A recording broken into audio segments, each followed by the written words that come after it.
Oh, so where were we? This is going to be a more formal run through of how you play the Artemis Project. Before I showed you an unboxing, now you get to see the rules with the proper layout as things are. Just for the sake of space, I've chosen to have one player board to demonstrate, in this instance, a setup for two-player game. There'll be another player board matching the colour of the character you wish to play. The character simply being the chap that's representing this kind of research mission to colonize Europa, the moon of Jupiter. So in this instance, I've chosen this kind of teal color to go with this player. And if ever I show you an example, we're using yellow as a sort of different player. It's a competitive game. And this week I played it 2-player and 3-player, quite interesting and different between the two. I've chosen to have the game fully set up as opposed to unpacking it, purely because you've already seen me lay it out before.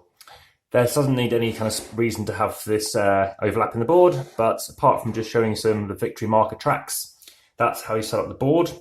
You set up the number of expeditions, 1 per player minus 1, as per listed here. You then also need to be setting out buildings, which is 1 per player. So again, I'm setting this up for 2 players. Buildings are here. Now, you can actually be completing these, which means the card goes away at the end of the round. It's a 6-round game, whereas buildings remain, which is why up here it says 8 max. So anything not taken will kick over to the next round. Up here, this is basically called the doorstep, and it's where you can get colonists. And over here, this is the academy, where you can upgrade your colonists to something perhaps more, well, I say better. It's down to what objectives you're choosing to go for. And down here we have, I guess you call them the vents. I know this is definitely a vent. This produces fuel that you need to keep your people warm in the shelters if they're no longer in a building at that moment in time. Whereas this is a quarry and you're getting minerals to, shall we say, build those buildings. So I've chosen to bag them up 1 per player so you can see exactly what you need to set up the game. I'll just chuck this down here. You can see exactly what you need to chuck out there. I was experimenting with demonstrations to see how much they understood without having to see what they needed, but straight away they got exactly what was required.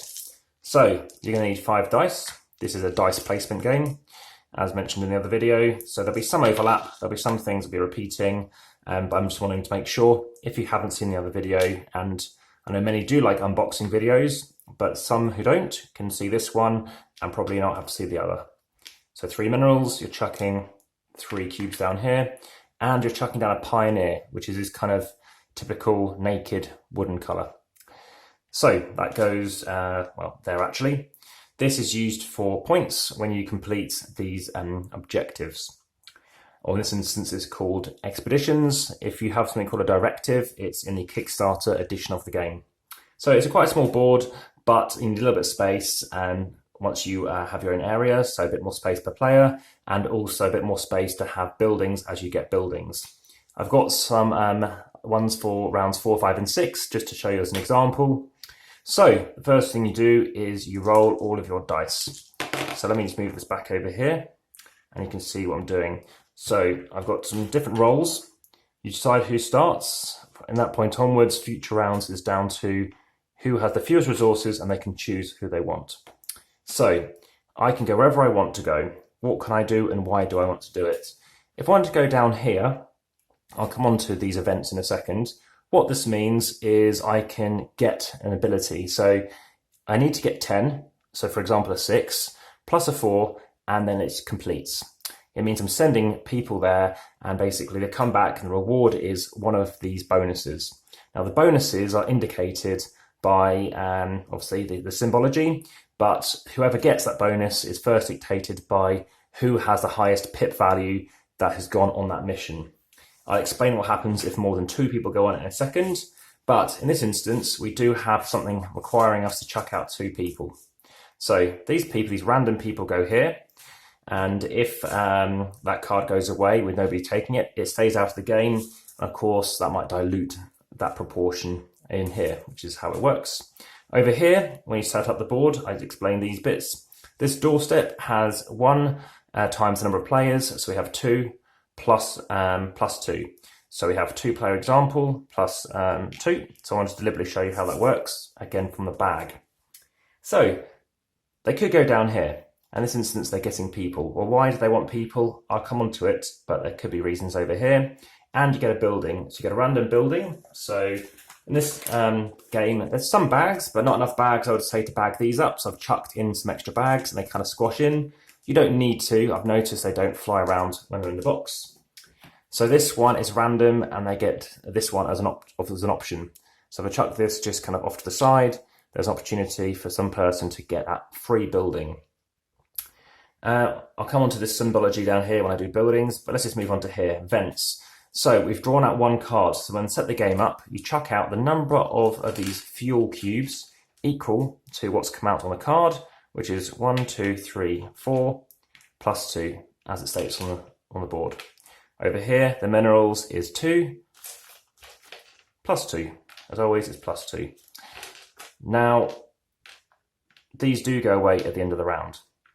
So what you could be doing is going over here, but let's go through everything else and then think what might be an option for somebody to go for. Over here, we have 6 fuel. If you went here, you'd get all 6. But this is where I'm going to use an opponent's dice. So if they put down a 2, the 2 die would go here and you move across. What this means is they all get the first dibs. Person with the lowest goes first. And if they roll a 2, they could go there. Now, everybody can see everybody else's roll, which is quite interesting because, of course, you can say they might want to go there, but you're not sure. But anyway, imagine they do. So they would be getting 2 and this person gets 4. And when I tend to do cleanup phase, I just tend to sort of automate it and say, yeah, you get 2, and then it just sort of speeds up, who's taking what. Over here, same kind of scenario. I could be chucking in a 4, but if somebody chucks in a 1 or a 2, then of course I won't get anything. So I could chuck in a 2, and actually potentially miss out on getting a bit more. Now, over here we have buildings. Buildings let you carry people. They don't have to be heated with fuel. So what's the point? So over here, it means if you can completely fill this building, you'll get 1 fuel plus 1 times the number of blue. So in this instance, you could have 2 blue, which would be a total of 3 fuel, or combination thereof, if you've only got 1 blue or none. Over here, we have the doorstep.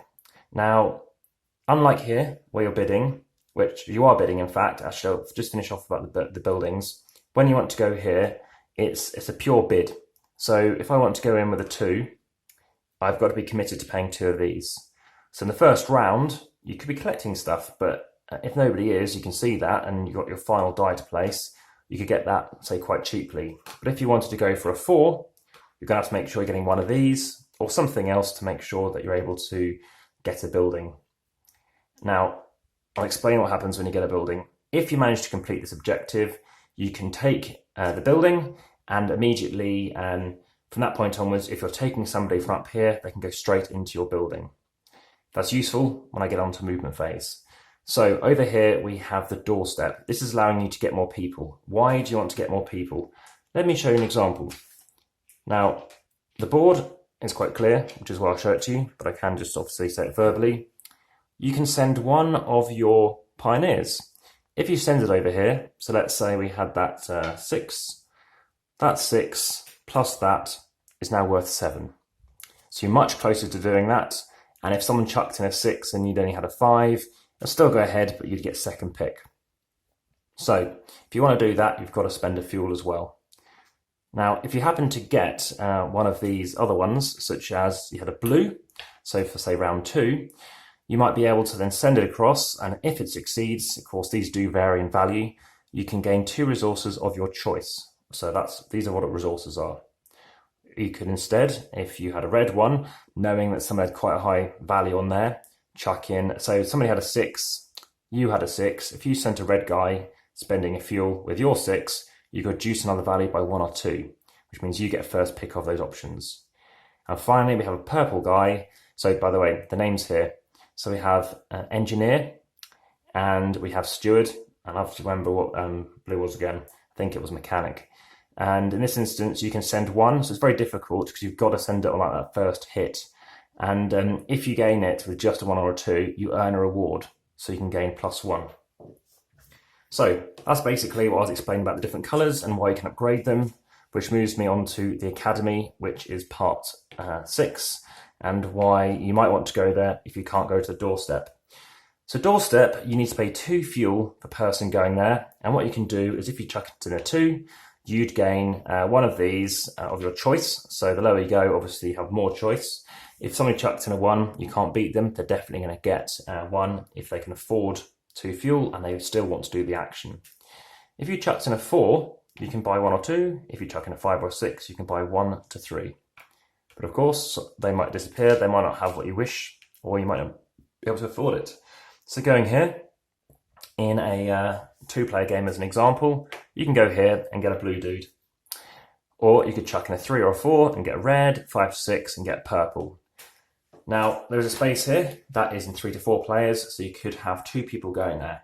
But frequently on my first turn, I have chosen to go there because nobody else can, and it just feels like a good place to go to. Having said that, you've then got kind of less of a buying power as to where everybody else chooses to go. In terms of how you wish to proceed in what you do, of course, it'll vary, but there is something called an event. So actually, the blue guys are engineers and the red guys are marines. So this also represents like a time pile or showing you how many rounds are in the game. And these are events. So there's a pack of them. I kind of leave it in the sleeve it came in. And in this instance, let's say this was it. In phase G of the cleanup, which I'll get on to how cleanup works, each player in turn may pay 2 minerals to gain 1 victory point, up to 3 times per player. Now I happen to actually use this to its full potential and won by, I think, a difference of 2 at the end of the game, so it actually benefited me and maybe helped me win the game. You have these kind of markers here to show you that as you kind of move around how things are progressing, and this to show you, exactly what's going on at that moment in time. Personally, we didn't really use this, we kind of understood it, it's clear enough. At least in a 2 to 3 player, I think with more players, it does perhaps lend itself to the fact that it does take a bit longer per player. So it does scale because people are thinking more about where they can go, and for that reason people could forget. So I'll come on to clean up in a second, but let's just leave that in play. The reason for explaining everything first and with a bit of detail is because we need to think what people might want to be doing. So over here, like I said, you can get a building, but you need a purple guy. Depends if you want a purple guy. Depends what everyone else is doing first as well. But these guys, if you put 3 here, you can get a random guy. So I'll explain how cleanup works, and then you'll see what people can do. So cleanup. First thing we do is we do this. Could it go ahead? Let's say it did. What happens is everybody going on it gets an expedition badge if they went ahead. So let's say I chucked in a 6, yellow chucked in a 4, and another player chucked in something, and they chucked it in last, they chucked in another 4, well, they went last. So what they do is, imagine they're a different colour, they move up this track. This is basically the landing strip, and because they didn't get to a mission, they kind of, let's say the theme is they've had to come back to base. They'll get 2 medikits. What are medikits? Medikits, these guys, you start off with 1, it lets you up or change your die value by 1 for each medikit you have, so you could keep upping them. Depending on where people have gone, it's probably towards the end of your dice placements. You can go here with 1 of your die and get 1 medikit when you do resolution, or you could go here and get 2. So 6s, in most of these games, you think aren't very useful because the lower things, they're pretty much more valuable to come out. And in more player numbers, obviously you get more things. It's a bit more of a tighter game with fewer players. So those are medikits. So let's say we went ahead and we took the building. So we've taken that building, let's just chuck it out here for now, something like that. And then this comes back, and then yellow gets these people over here. So that's yellow sorted. We happen to have a 4 down here. Let's say nobody else went there. We get 4, they go there. We should have had those 3 initially. We've also then gone here, we've grabbed, let's say 5, so not enough, but let's just assume, I'm not playing this solo, that's a whole other game which I can get on to explain you if you wish. And over here we've chucked in this, and it was uncontested, so this means we get this building. So we get the building, and it goes sort of just over here, next to your board, which will obviously be down here. We didn't chuck anybody in here. If we did, we could be spending 2 of these things. Actually, yeah, let's just say we did that, and I'm only choosing to get 1. I'll spend 2 fuel because you're not certain at that moment in time who was doing what. they go out the game, and let's take this guy. Actually, this guy. Now he can go directly into your board. So actually, let's say we are spending another 2, if we could. This is going to be very good for this. Then we move on to phase 6, the doorstep, and we chucked in a 6. Now when you chuck somebody in, you need to be chucking in your pioneer as well. You lose him, and then he comes back, in this instance, as a steward. So you need to dig through the bag, get a steward out, and then you're ready to go with that. And then finally, anybody who went here. So this happens, and then this triggers before, actually this, it doesn't matter to be honest. But in this instance, we can change 2 of these for 1 victory point, so let's do that twice. But before we did that, we had to buy that building. That building, I think, had a 2 on it. So we spent 2 for the building, and then we're upgrading it by 1. So the other thing goes here, and you're getting 1 victory point. So that's basically how the game works. You then clear off these, you clear these off, you replace this card, and buildings will stay. You'll get another building out equal to the number of players. But with these, you do get these expedition badges, as I grabbed earlier. So you get given 1. What's the point of those? Well, let me show you on the back, as it's a very good way of illustrating where everything's going on. And at the end of the game, so after 6 rounds, you'll have 1 victory point for every 5 fuel, 1 victory point for every 5 minerals, fully staffed buildings. So, first 3 rounds, you get these ocean buildings, they can trigger. When this all goes around, you can activate your buildings. Before you do that, you can actually send 1 person from your shelter across to a building, or from 1 building across to another one, so they can swap around. Then what happens is you can trigger the activation of those buildings. So in this case, I get 1 plus 1 times those, so it's another 2. They go there. And then finally, you need to be having people fueled up. So imagine I had 1 person there, then that's spent. That's why having them in buildings is good. The first time I played, I didn't get a single building until by lack of choice, I was given a building in the final round. So in those last 3 rounds, you'll get buildings like this come out. The reason why this is important is they're going to have victory points on pretty much all of them as far as I'm aware. And that's why focusing on certain things, of course you don't know what's going to come up, but you probably want to be bidding on these more in later stages of the game. You're going to get victory points. Now as you can see, this one's only going to be worth 3. This one's very powerful, you can get loads of points, maximum 3 victory points. So that's 3 for those bits, so that's a total of 4. And yeah, so that's why when you see these victory points, it's only, a few points, 1 to, in this instance, 4, 1 to 4 points, I would say, typically. So points are quite incremental, and nothing is really going to swing the game one way or the other. But there are other ways of getting victory points, as I'll explain. Just whilst I have this visible, in a 2-player game, you have this symbol. So if this comes up, there's numerous of these buildings which come up twice. You don't have these available, 2 of them in the game. So you can only have 1 of them, just to stop people kind of focusing on the same stuff. But it's still definitely quite cutthroat, like I said. I could be doing that to screw you over, or I might just want you to screw yourself over by thinking I'm going to go there. So fully staffed buildings, we've seen how they work. That's the latter phase of the game. You then have buildings, so the number of buildings you have, the better. Also each sets, so you see you can recruit guys, so you can get points by doing this, 3 points for a set. Anyone left over is worth 1 victory point, and that's for each set of 3, or each remainder of 3. So those expeditions, why? Well, you go on 1, and you're still going to lose 3 victory points. Go on more, you can gain some victory points, but in this instance, not as many as, say, a building. And finally, if you have the most of these, which if it's a tie, you both get them, then that's another 2 victory points, which I happen to have done in every game I've gone for. So that, in a nutshell, is pretty much how you play the game. I think everything's well explained, the rule book's all there. The only thing that I find missing slightly is lack of clarity sometimes on some of the symbology. You have to kind of take a slight jump into getting them. There's one to do with upgrading, which I think we understood. It's a shame, as these are actually listed as to what they're doing, and obviously for the ocean buildings as well as the surface buildings. So yeah, it tells you obviously how many pieces are in there, which makes sense. There's the solo version as well, so you can score yourself depending on how you get to do, which makes sense. And here's the building appendix that I mentioned. Of course, there's the symbol there.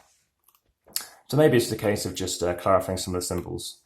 But no, everything else seems to make sense. So we've talked about where you can go. We've talked about the resolution phase.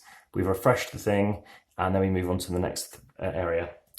So that's the game. I wouldn't say there's kind of engine building specifically, but yes, you do need to consider getting the right color to go in the right buildings and perhaps kind of break it quite evenly, because in that instance, you're able to score more points for those sets.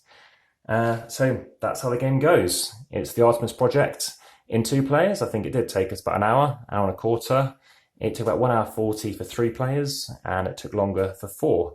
Keen to try it out as a 5, and by all means, if you've played it, keen to know your thoughts and strategies, and yeah, what are your thoughts on the game. So thanks very much. I'll be recording more videos today, and if you want to see them as soon as they're uploaded, by all means subscribe and join, and you'll be notified. Make sure you click that bell. Thank you. Goodbye.